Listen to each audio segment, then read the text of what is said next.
این خوابی عجیبی است. پیامبر از فرزندان غالب پسری فخر، از قوم تو عبدالمطالب. سپس نزد شیق رفت. او نیز عیناً چنین تدبیر کرد و باز افزود: حکومتشان به سبب پیامبری که با حق به سوی مردم فرستاده می شود سقوط می کند. حکومت او تا روز قیامت ادامه می یابد. شاه پرسید: آن چه روز است؟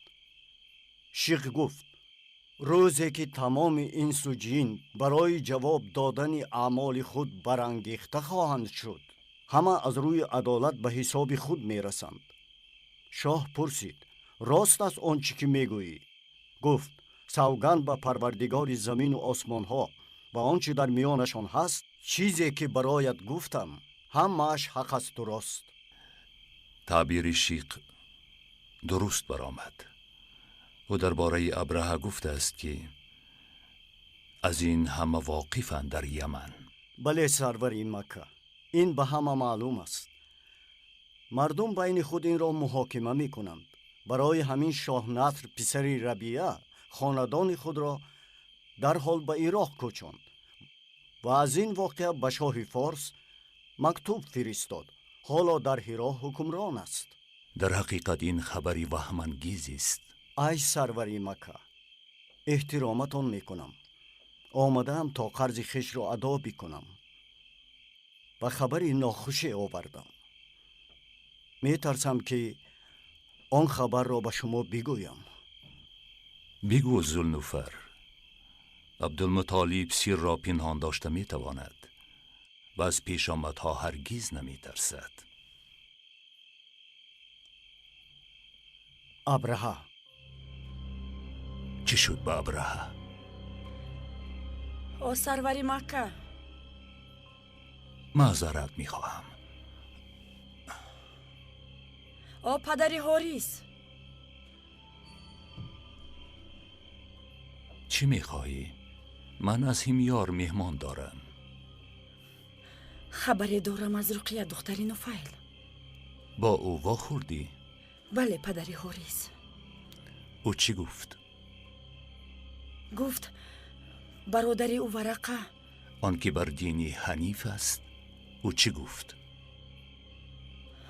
رقیه گفت که به خاطر نور پیشانش میخواستم همسری عبدالله شوم.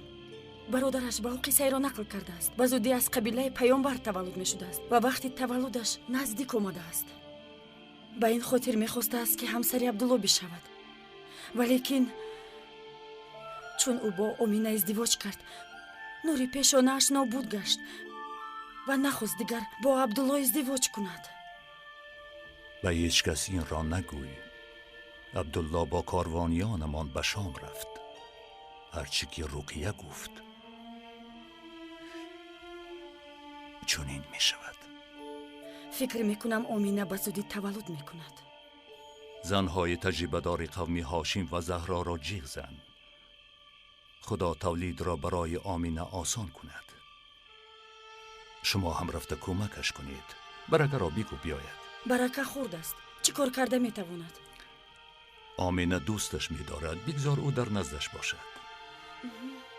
برکه، برکه. لبای. تو میخواستی که در خانه آمینه و عبدالله زندگی کنی؟ بله، من آنها را بسیار دوست می‌دارم. در حال نزدش میروم. برکه، در خدمت خاندان عبدالله بمان هر قدر که خواهی.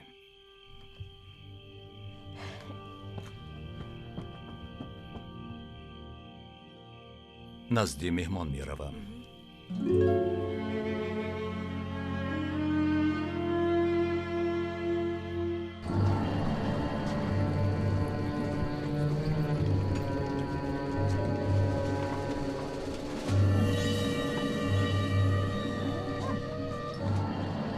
در تعجبم که ابرهه این را همین طور بگذارد.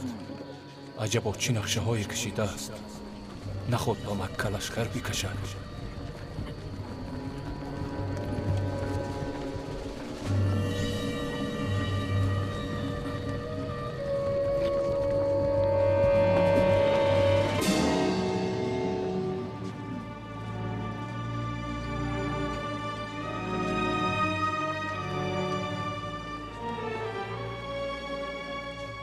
ای سروری مکه، ترساندنیتان نیستم، لیکن برای ساکنان این شهر خواطرم. معلومتان است که ما نیز خانه کعبه را گرامی می‌داریم. بگو ذوالنوفر، آنچه را که می‌خواستی. عبدالمطالب، بی پرده میگویم، شاه ابرهه به سرزمین شما حمله میکند. تو چی ها میگویی؟ آنچه را که شنیدید سروری مکه. ما با او چی بدی کرده ایم؟ عبدالمطالب، ابرهه معبد قلیس را که به نهایت با حشمت ساخته است و میخواهد عربها آنجا را زیارتگاه کنند. آنگاه شهر صنعا بزرگترین شهر تجاری میشود. تصور میکنید ابرهه چقدر درآمد میبیند؟ اون نمیتواند مردم را مجبور بکند تا معبد ساخته او را جای زیارت قرار بدهند. آخر مردم اختیاراً زیارت میکنند، نه اجباری. من هم پیش چنین فکر میکردم. قضیه دیگر است. بگو چگونه است؟ کعبه را ویران میکند. چی گفتی؟ سوگند به خدا اگر چنین کند تا آخر با او میجنگم.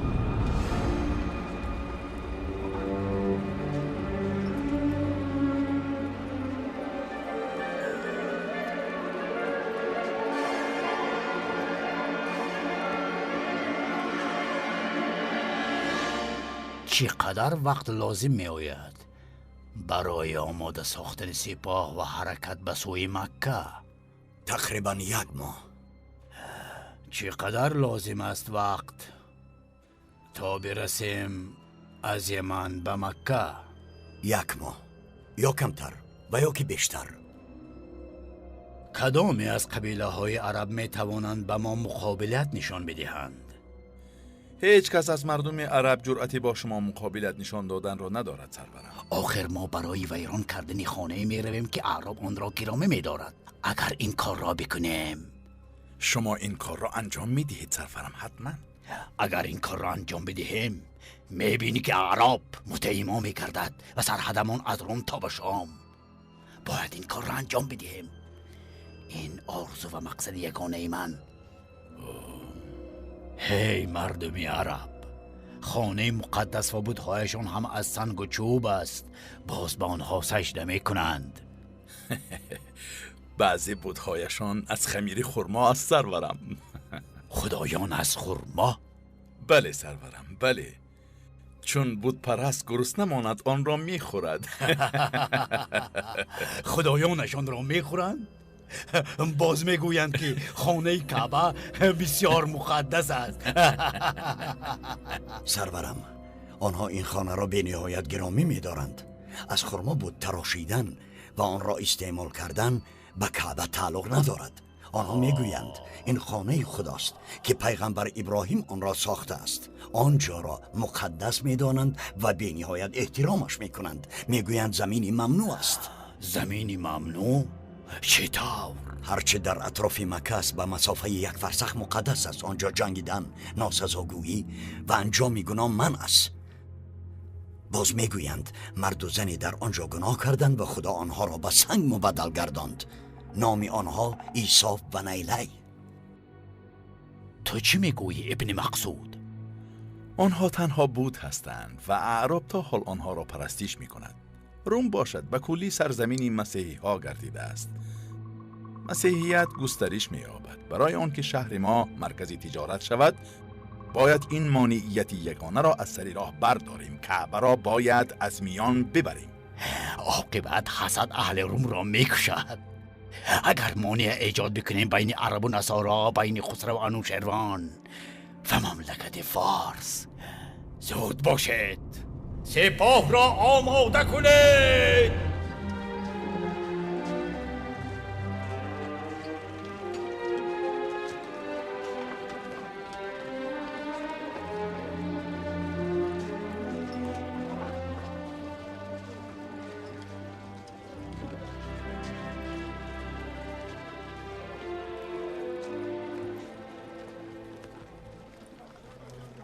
علیه؟ پدری هوریس، و تو چی شد؟ غمگین می نمایی؟ حمزه چه حال دارد؟ حمزه خوب است. غمگینی هم از برای او نیست. دیگر چیز مرا ناراحت کرد. چی تو را ناراحت کرده است؟ امینه به او چی شده است؟ نزدی او بودم و دیدم گریه میکرد. از نبودن عبدالله بسیار اشک میریزاند. من نزدی او میروم.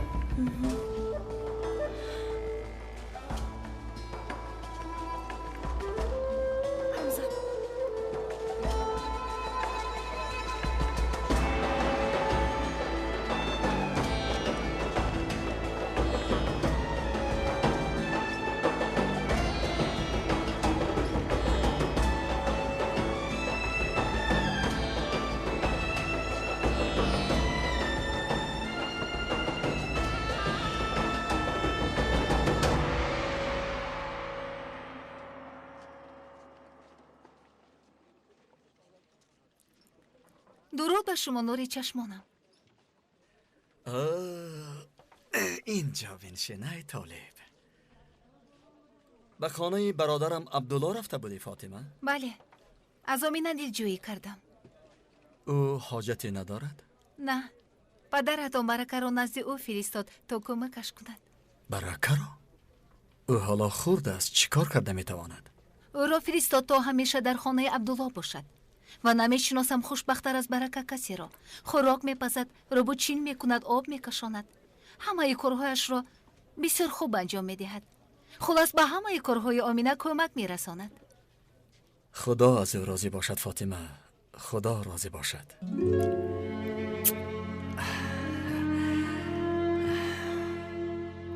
من با تو بحث کردنی هم نیستم. ای بیامان. ای ابو طالب. ای اهل قریش، ای ساکنان حرم، ما از دیگر مردمی عرب دیده باید مسئولیتی هرچی بیشتری داشته باشیم. حاجتمندان را یاری کنید و به خانگان جای دهید. به عهد خود وفا کنید و مهمانها را عزیز دارید. من به فقرا کمک میکنم، شما هم باید کمک کنید. و زنا را که در بین اهل قریش پهن شده است باید پیش راهش را گرفت. من دیگر نمیگذارم که اوریان طواف خانه کعبه کند. ای عبدالمطالب، ای سرور مکه، این عرف و عادت را هیچ کس از بین برده نمیتواند. من عبدالمطالب پسری هاشم این را از بین میبرم. ای اهل قریش، دخترانتان را زنده به گور نکنید. به خدا سوگند من دخترانم را از پسرانم دیده دوستر میدارم. وای بر شما، چطور شما میتوانید این کار را انجام بدید؟ آخر کلان شوند به شما مهربانی میکنند، پیر که شدید مددگارتان میشود و برایتان فرزند تولد میکنند و هیچگاه من این کار را اجازه نمیدیم. به خدا از این دیده کار جاهلانه تری وجود ندارد و این شرمندگی است برای تمام مردم عرب. نمیگذارم که دیگر قریشی ها دخترانشان را زنده به گور کنند.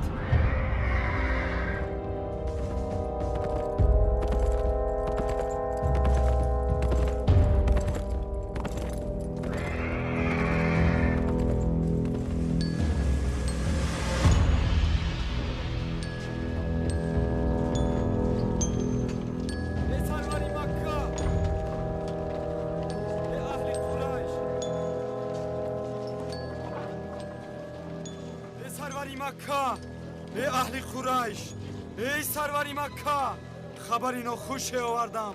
عبدالله وفات کرد.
ابرهه و سپاهش به زودی حرکت میکنند نوفل. این را میدانم. سپاهش بی نهایت بزرگ است. او به مکه می رود تا کعبه را خراب کند. قسم به خدا این شرمندگی است برای عرب‌ها. اگر بگذارند آن راهزن یمنی وارد مکه شود، باید مانعشان شویم. این را نباید نادیده گرفت. ای ذوالنفر، چی پیشنهاد داری؟ از هر جانب به سویشان حمله بکنیم و آنها را به قتل برسانیم. فکر میکنم با این نقشه پیشنهاد کردت کاری کرده نمیتوانیم. و باز چی نقشه داشته باشد؟ فکر میکنم مردم عرب نباید به این کار راه دهند، وگرنه شرمندگی است. خانه کعبه بی محافظت نمیماند. قبیله های عرب، اهل قریش و طرفدارانشان نمیگذارند که ابرهه کعبه را خراب سازد. حتما با او میجنگند، کعبه را حفظ میکنند. باوری کامل داری و یا اندیشه میکنی؟ اندیشه هم بود. آنها را خوب میشناسم و میدانم که برای حفظ کعبه میجنگند. به لشکر ابرهه از اعراب باز کی میتواند بپیوندد؟ حرامزاده ها، لعنت شدگان، و مثل قوم حارث ابن کعب از نجران و آنهایی که غارت را میپسندند. خدا لعنتشان بکند. از این حادثه سروری مکه عبدالمطالب را آگاه نمیکنی؟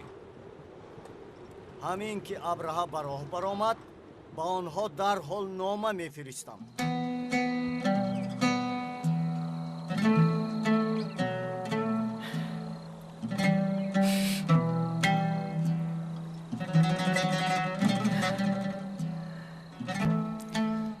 مرا غمزده کردی ای عبدالله،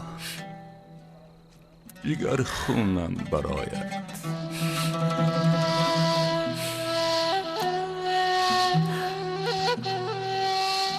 هیچگاه آمین را تنها نگذار، کمکش میکن. تسکین بخشی قلبی او باش. میترسم که به حملش آسیبی میرسه. زنها را به نزدش بفرست تا همراه او باشه. هیچ باوریم نمی آید پدر که عبدالله از این دنیا رفت.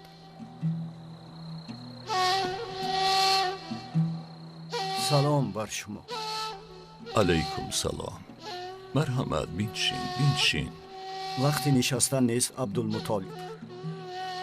با خبری سنگین نزدت آمدم برادر. از مرگ عبدالله دیده خبری سنگینی هست.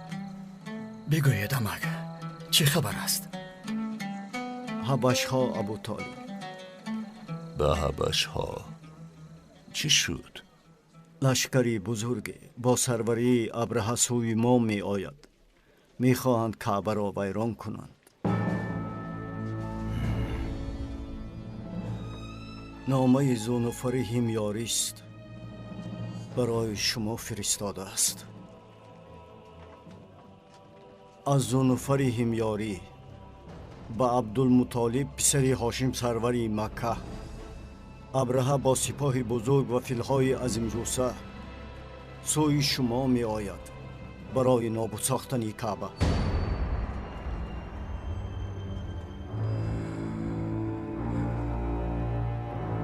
ای پروردگار کعبه خانه‌ات را حمایت کن.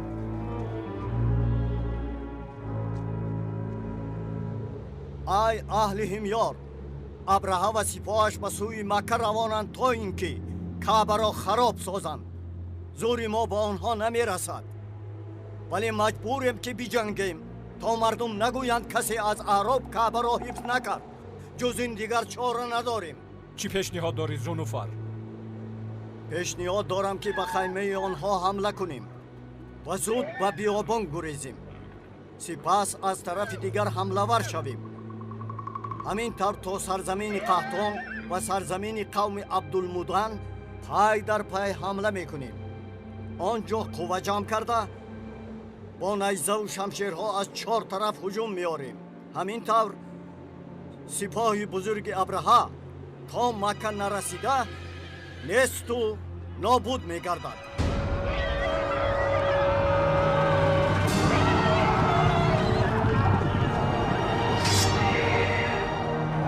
از صف برای ترتیب را نگاه داره. اینها کیان ابن مقصود کی هستند که علیه به سپاهی با حشمت ما مقابلت نشان میدهند؟ من نمیدانم سرورم. فکر میکنم آنها هیمیاری‌اند که با ما مقابلیت نشان میدهند. میخواهند تا مکه راه ما را بسته بکنند. آنها بیعقلند. هیچ کس مرا از نقشه کشیدن باز داشته نمیتواند. من کعبه عرب را نابود میسازم. مرا گوش کن اسود. ما جنگاوریم. با آنها بجنگید، بکشیدشان یک به یک و نابودشان بسازید. سرورانشان را زنده نزد من بیاورید. جز سرورانشان همشان را بکشید، نگیرید اسیر. مرا فهمیدی اسود؟ زود باش، تأخیر نکن. اطاعت سرورم.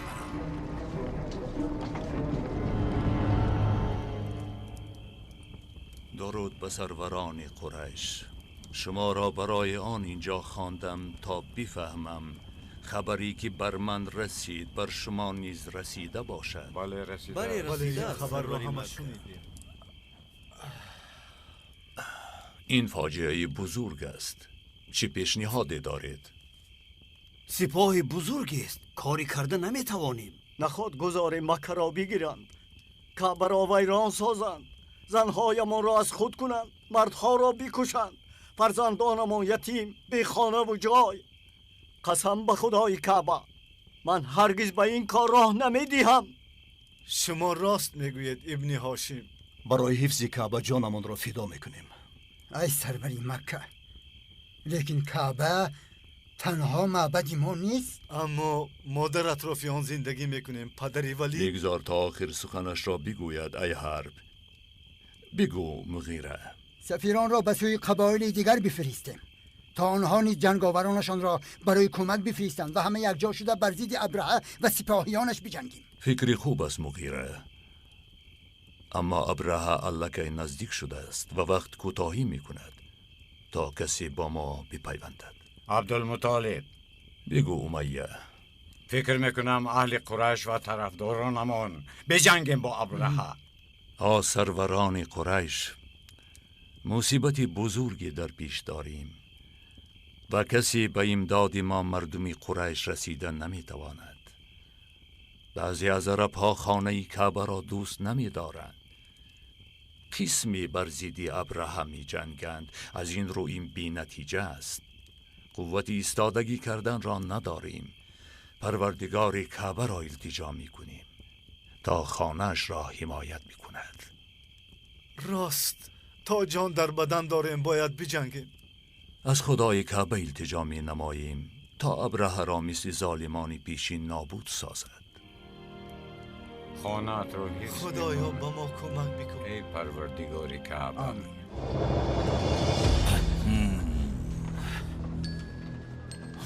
ذوالنوفری همیاری به سپاه شاه ابرهه هجوم کرد.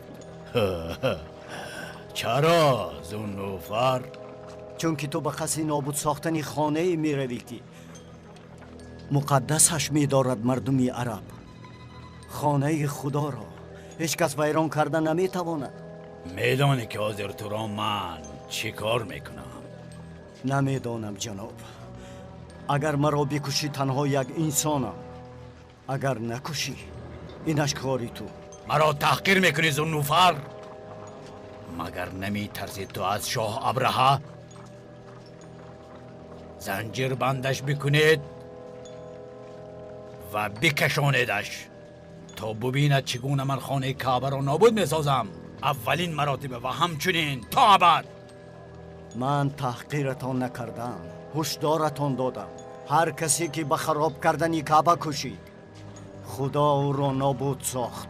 بریدش و هر چی فرمان دادم آن را بکنید.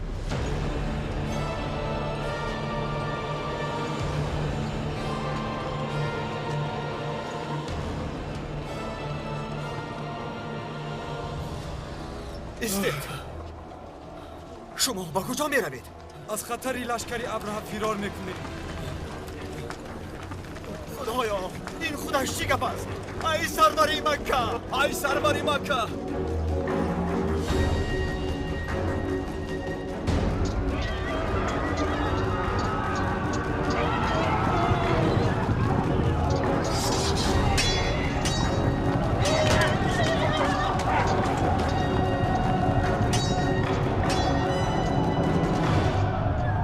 شمشیرت را پرتاب. و تو میگویم وگرنه سرت را از تنت جدا میکنم. تنها با یک شرط من تسلیم میشوم. قول بدهید که هیچ یکی از اسیران را به قتل نمیرسانید. شاه هر چی که فرمان داد همان میشود. مایلش گوش کن. شرطی ما باشد این است که با لشکری ما میپیوندید و راه را نشانمان میدهید. چی گفتی نوفیل؟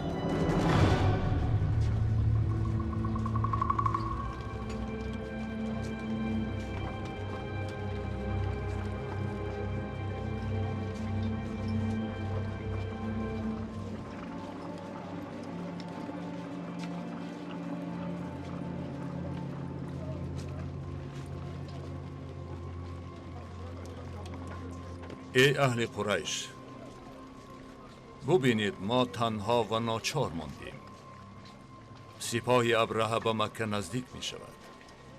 در نیمه راه همیاری ها با آنها حمله کردند با سروری زنوفر، اما بیچاره ها شکست خوردند.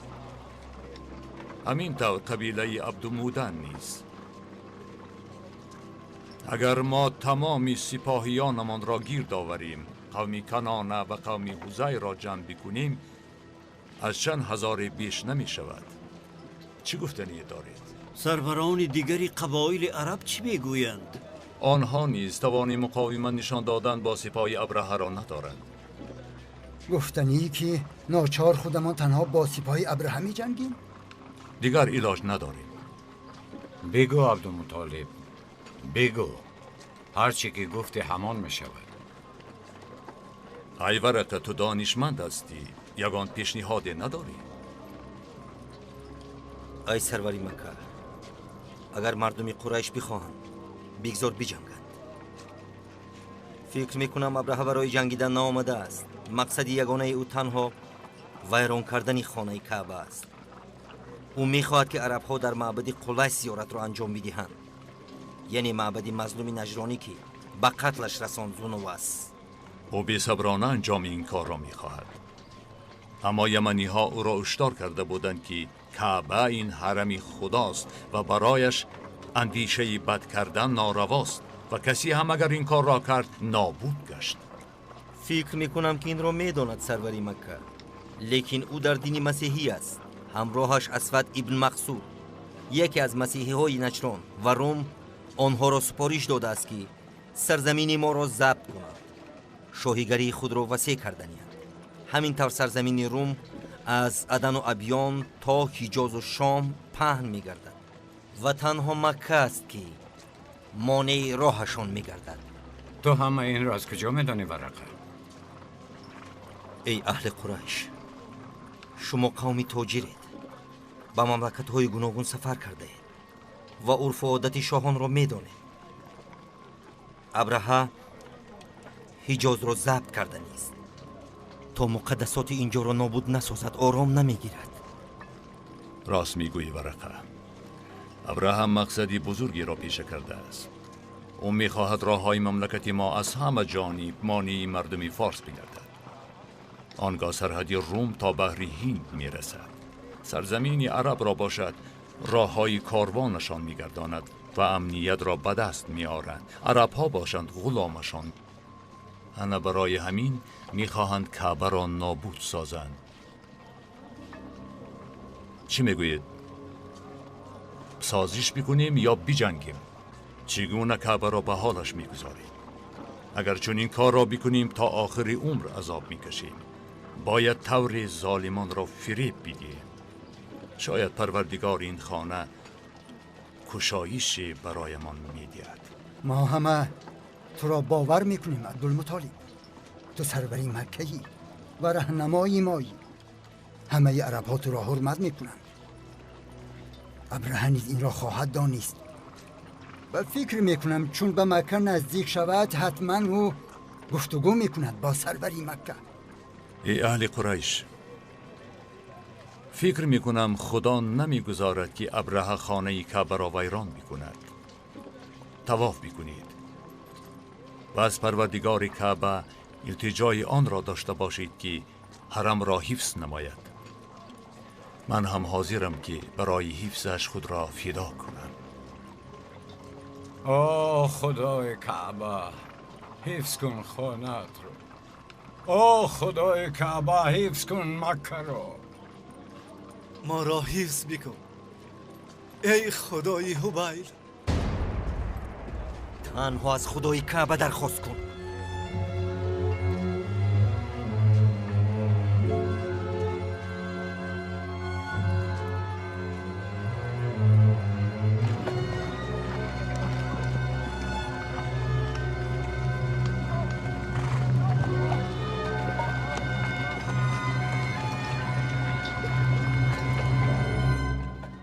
به نزد من ذوالنوفر و نفیل ابن حبیب.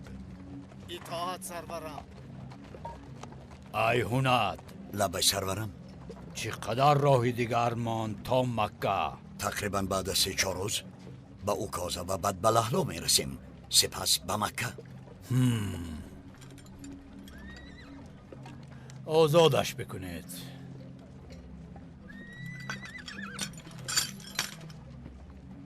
شما از من چی میخواهید جناب شاه؟ مرا گوش کن ذوالنوفر. شما مرا با قریشی ها و این خانه میترسانید؟ کو درباره آنها نقل کن. آنها تنها قوم تاجرند، نه اینکه غارتگر.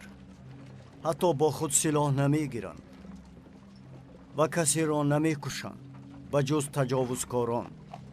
آنها تاریخ کهنی دارند.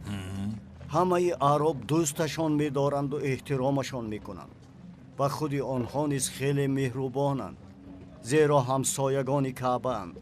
با کسی نمی جنگند و کسی هم با آنها نمی جنگد. تحقیر قریشی ها این جرمی بزرگ است و آنها را عزیز می‌دارد مردم عرب، زیرا محافظ کعبه اند. به من بگو ذوالنوفر، آیا راست است عرب ها بران باورند که هر کسی که به نابود کردن کعبه کوشید خودش نابود گشت؟ بله جناب شاه، چنین حادثه شده بود. با عمرو ابن لهی او بتها را از شام آورده در اطراف کعبه گذاشت. در بینشان بتی بود با نام هبل. آن را در داخل کعبه ماند. مردم می دیدند که چگونه تغییر میداد او دین ابراهیم را. نتیجهش این شد که او و قبیله جرهم را از مکه راندند و آنها پراکنده شدند. این چنین نقل میکنند قصه سعد ابن ابو کراب را. خواست که کعبه را خراب کند، اما خدای کعبه او را از این غفلت نجات داد.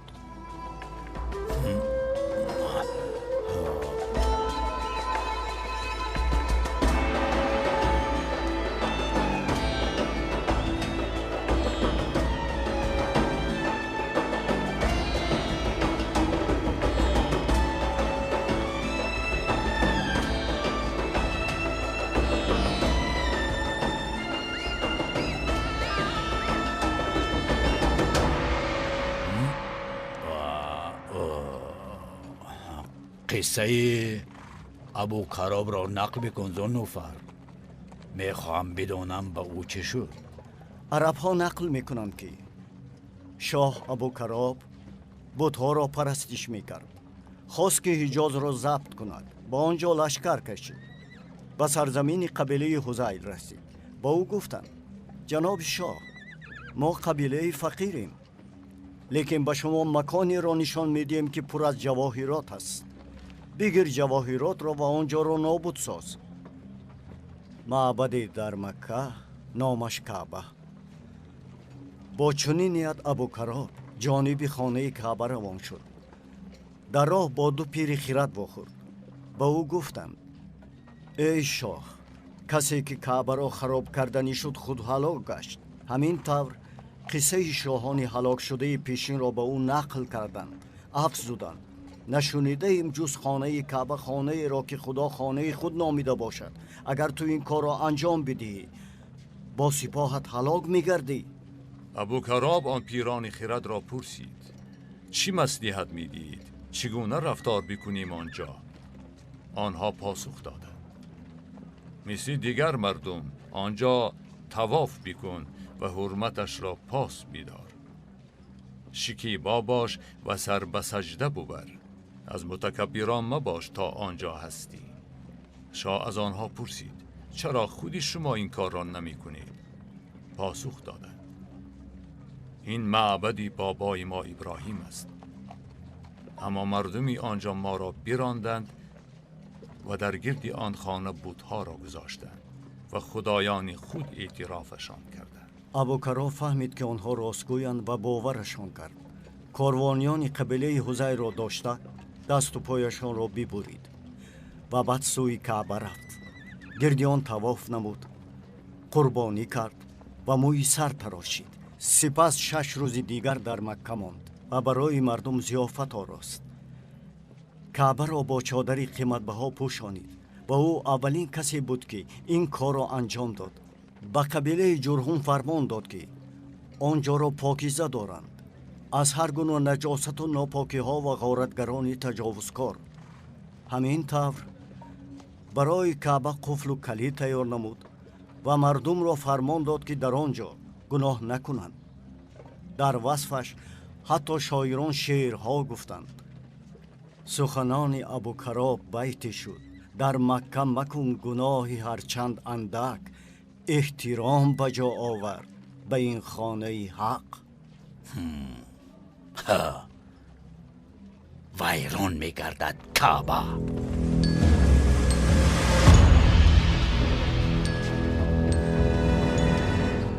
پسرم، مرگ من نزدیک رسیده است. مرا گوش کن.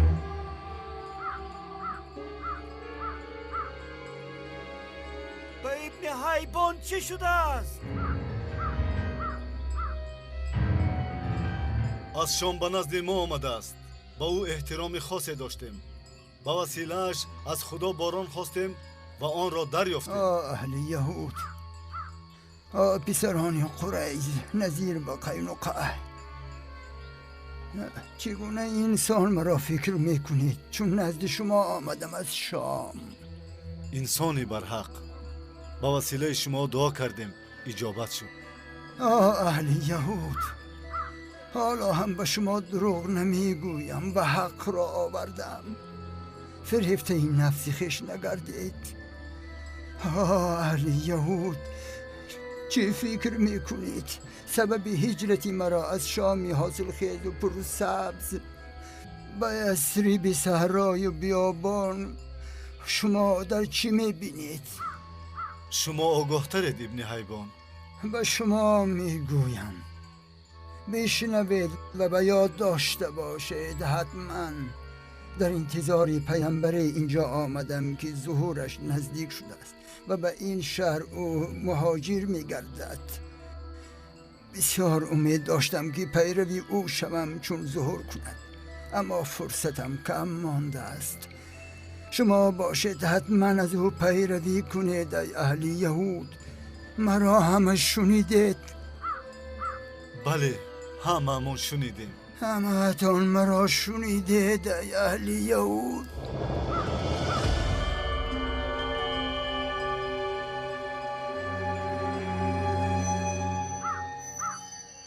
وصیت او را از یاد نبرارید.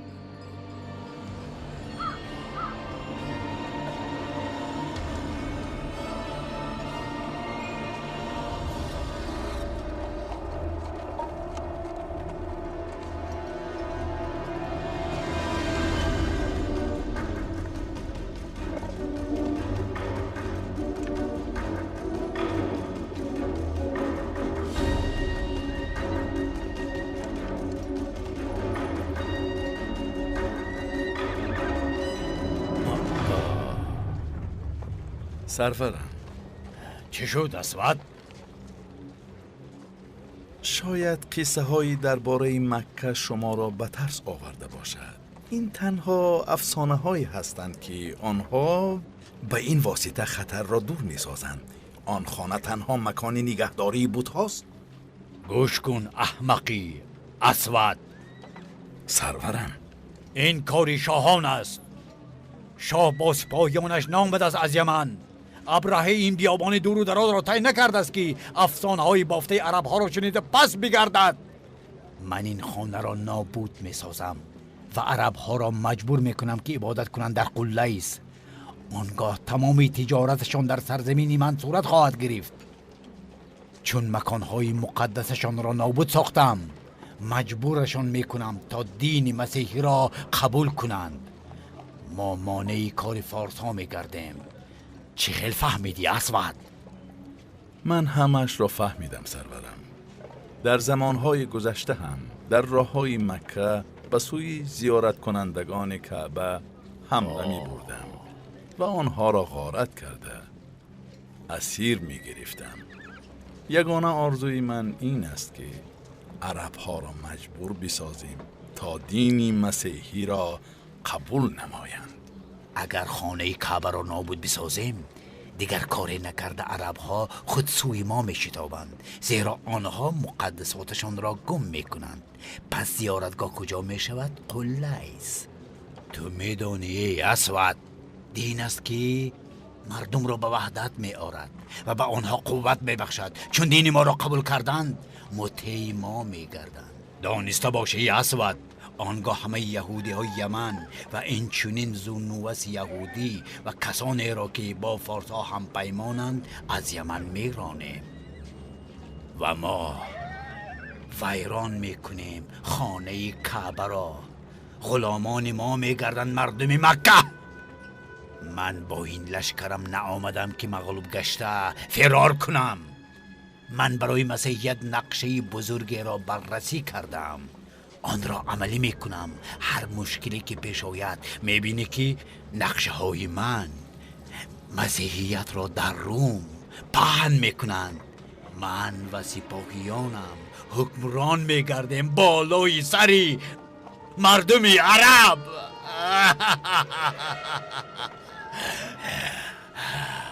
میدانی ابره با حکمت و دوراندیش است.